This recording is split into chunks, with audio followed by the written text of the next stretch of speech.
आपका स्वागत है। आज मैं वापस आंखों के बारे में और भी बताऊंगी। आहार को अलग अलग तरीके से जब आप ले तो वो स्वादिष्ट भी बन जाता है और औषधि भी बन जाती है। तो पेरू, जिसके बारे में मैं पहले बता चुकी हूँ, आंख के लिए बहुत ही लाभकर है क्योंकि पेरू के अंदर बीटा कैरोटीन बहुत अच्छे मात्रा में है। इनफैक्ट वो इतना अधिक मात्रा में है कि केवल एक पेरू दिन में खाए तो बीटा कैरोटीन की हमारी पूरी दिन भर की खुराक हमें मिल जाती है। और बीटा कैरोटीन जो है वो नाइट ब्लाइंडनेस और मैक्यूलर डिजनरेशन और बच्चों में जो चश्मे आते हैं उसमें बहुत ही फायदेमंद है। इनफैक्ट कंटिन्यूअसली बीटा कैरोटीन वाले द्रव्य यदि आप लेते रहे तो बहुत फायदेमंद है। और पेरू जो है वो आयुर्वेद के अनुसार कफ को पैदा करता है, पित्त और वायु को शांत करता है। और ये सारे डिजेनरेटिव प्रॉब्लम्स जो है वो डेफिनेटली वायु बढ़ जाने की वजह से और शरीर में उष्णता बढ़ जाने की वजह से होते हैं। इसलिए ये आयुर्वेद के अनुसार ही बहुत ही लाभकर है। तो आज मैं आपको एक ऐसी रेसिपी बताऊंगी, वो चटपटी भी है और साथ में आंखों के लिए औषधि की समान है, अमृत समान है। इसमें आपको पके हुए पेरू लेने हैं और यदि आपको लाल पेरू मिले तो सबसे बेस्ट है, ना मिले तो कोई बात नहीं, आप नॉर्मल जैसे ही जिस प्रकार के पेरू मिले वो ले लीजिए।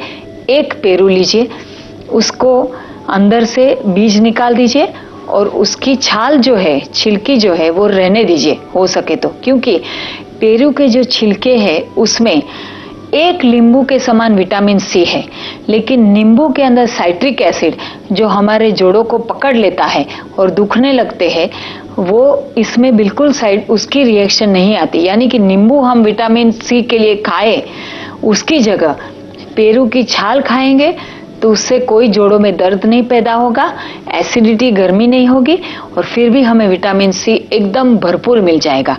इसलिए छिलके के साथ पेरू को काट ले, उसमें थोड़ा सा चाट मसाला मिला दे और ये चाट मसाला मिला करके फ्रेश तुलसी के पत्ते, एक पेरू उसे काट लो, उसके बीज निकाल दे तो अच्छा है क्योंकि कई बार बीज जो है हम खा नहीं पा रहे हैं। उसमें 10 तुलसी के पत्ते, 10 बेसिल लीव्स को चॉप करके बारीक बारीक चॉप करके डाल दीजिए। उसके अंदर पाव चम्मच से आधा चम्मच चाट मसाला डालिए। चाट मसाला जो हम हमेशा इस्तेमाल करते हैं खाने के अंदर, तो ये चाट मसाला पाव से आधा चम्मच डाल दीजिए, मिला दीजिए। यदि किसी को मिर्ची खाने का थोड़ा सा शौक है तो हल्का सा एक डैश मिर्ची का अंदर डालिए, ज्यादा मिर्ची ना मिलाइए क्योंकि मिर्च जो है वो पित्त पैदा करती है, लेकिन टेस्ट के लिए एक थोड़ा सा आप डाल सकते हैं। तो मैं रिपीट करूंगी, guava, chop it, remove the seeds and keep the skin intact and keep the chop it and make small pieces. Add 10 chopped leaves of tulsi, basil leaves 10.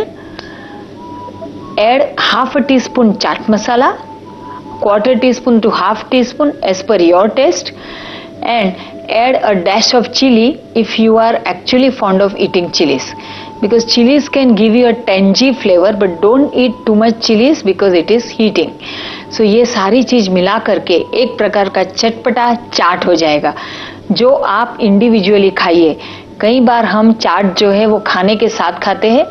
मैं चाहती हूँ कि ये जो चाट है वो करीब 10-11 बजे, यानी कि आप खाना खाए उससे पहले और नाश्ते के थोड़ी एक आध घंटे के बाद इस तरीके से इंडिविजुअली खाइए ताकि आपको ये एकदम लाभकर हो। या शाम को 5-6 बजे जब भूख लगे तब बिस्किट या कोई और प्रकार की नाश्ते खाने की जगह ये पेरू का चाट खा लीजिए। तो ये एक ही बार खाने से आंखों में बहुत ही लाभ होगा।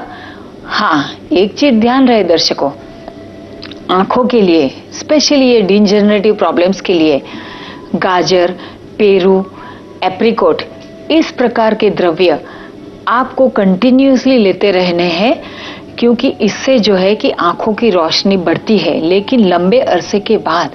तो रोज दिन में एक बार या तो 2 गाजर का कुछ बना कर लीजिए, कच्चा, पका हुआ नहीं तो गाजर का रस, या 1 पेरू खाइए या 3-4 एप्रिकॉट खा लीजिए। तो इस प्रकार से कंटिन्यूअसली इसकी वैरायटी आप करते रहेंगे 8-10 महीना, 12 महीना, 2-4 साल तक ये लेते रहे तो धीरे धीरे आंखों की रोशनी में बहुत ही फर्क दिखाई देगा। कोई भी डिजेनरेटिव प्रॉब्लम धीरे धीरे धीरे कम होते लगेगा और साथ में ये तो डेफिनेटली होगा कि ये प्रॉब्लम बिल्कुल बढ़ेंगे नहीं। तो फिर मिलेंगे दर्शकों ऐसी फटाफट टिप में अगली बार।